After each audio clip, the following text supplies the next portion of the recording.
So, it's a little interesting, but before it was destroyed, the old world of fantasy had a country called Albion. You see it in the new map, definitely, but it's very off to the side. But what if there was an Empire colony just sitting there, ready to fight what is found there? This is how to paint them in their colors that I decided to pick out for them. The example will be the State Trooper in a city. The base was done with a bit of zip tie as the curb and 1mm thick plastic card as the pavement with some lines etched in by a knife to make it look like cobblestones, and then it was primed with Chaos Black spray. The list of paints for the base isn't much, but it helps as everything seen here can work with any other Empire model that doesn't really use wood. So let's begin. Starting off, give all the cloth a few thin layers of Galvorback red. This will give a nice red for what I want to work with.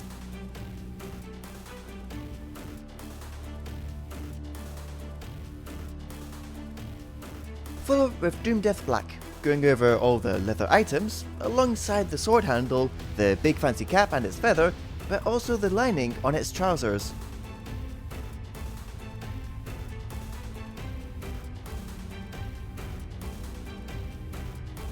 Next up is Argonaut Skin, going over any and all visible flesh found on the model, usually being the hands and faces, such as this case.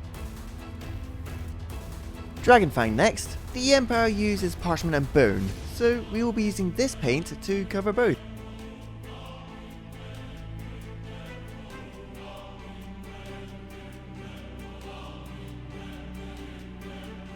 Onto the metallics now, starting with iron and steel, going over all the main metallic parts. For my model, this will be the blade and the breastplate.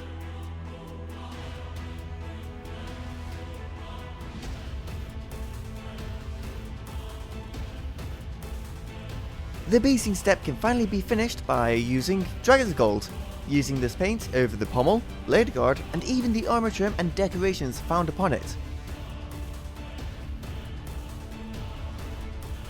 Clean your water part out to remove any metallic shards, then you can begin with the shading. Let's continue. First is Berserker's Bloodshade, going over all the details in red. Try to be careful when applying the shades on the stage, as it can bleed over to other surfaces if you don't let it dry between each shade.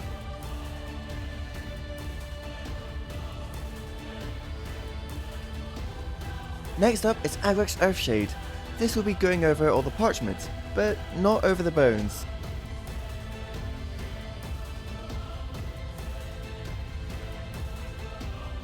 For the actual bones themselves, we will be using Seraphim Sepia all over them.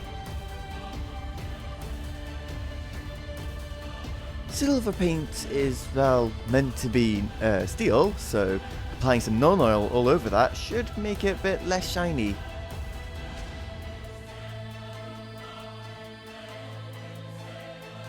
The shading can be finished with 2:1 coverage of Lamian Medium and Flesh Wash.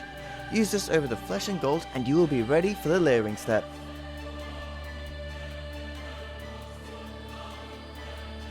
Up next is layering, using a lot more paints as well as some freehanding. So once looking through all these paints, let's get to work.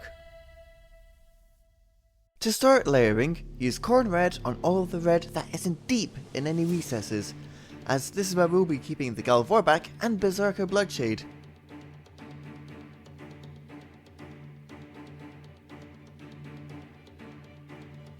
Highlight the edges with all that red with Mephiston Red, aiming for all those sharpest points in the cloth.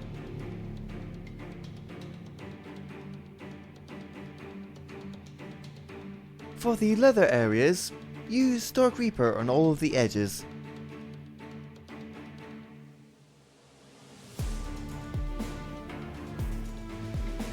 But keep the handle and feather aside to be given layering of Eshin Grey. Now, dry brush on some Dungeonstone Grey onto the tip of the feather so that it isn't dull.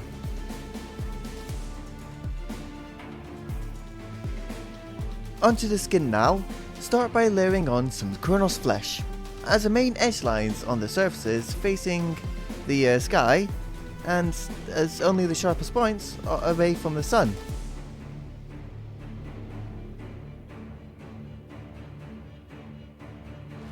Then use Aries flesh over the sharpest points of the skin that's facing that sky. I am not really doing the eyes, as I still have a long way to go before probably doing any of that.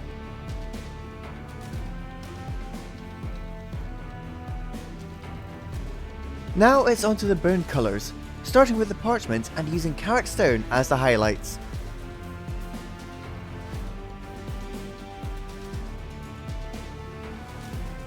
Remember what I just said about the eyes? Well, that doesn't apply to freehanding.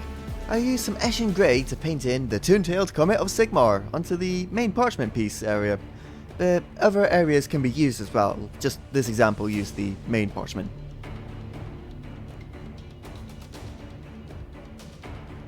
Sorry about the blur, but use ushabti bone over the bone parts. Even the little needle found on the hat that I completely forgot about when painting it.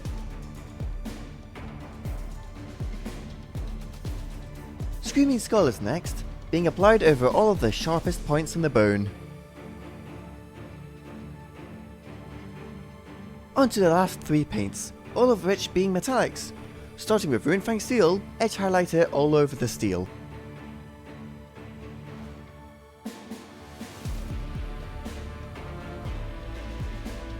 Move on to the gold now, using Orichalma Gold over the edges to begin with.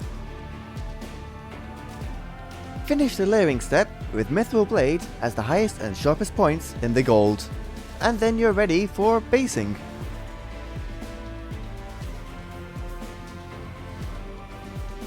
Onto the base.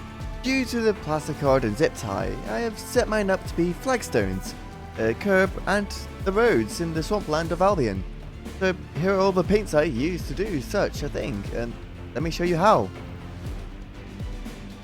Begin with Dungeonstone Grey over all of the flagstone to begin with. Try to be very careful when going around the feet.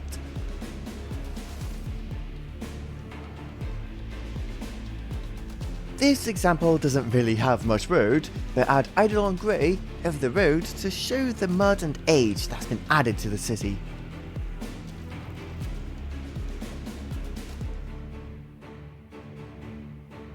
Time for the curb. I have used Rodent Grey for this, but like Eidolon Grey, I also used it on one of the flagstones.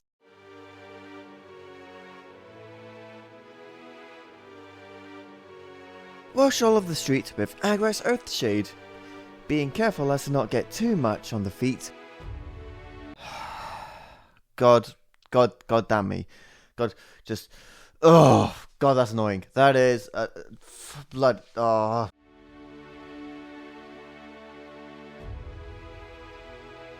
After that, wash the moss and the areas surrounding the patch of moss with Athonian Caro Shade.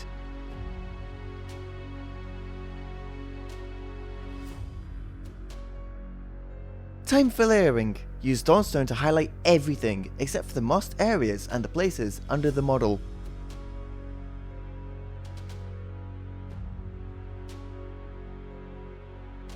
Finally, give the base rim a classic coat of Doom Death Black and, well, you're pretty much finished. Let it dry and the model will look like this. Thank you for watching. If you're enjoying all the models that I paint up, please consider joining my Patreon, as you will learn about when I begin to edit the actual videos, even the schedule of the models I will be working on for this entire year. Also, by the time you're watching this, the painting contest in the Discord server talked about last month is still going on. You can join that as well if you want. Nothing's stopping you.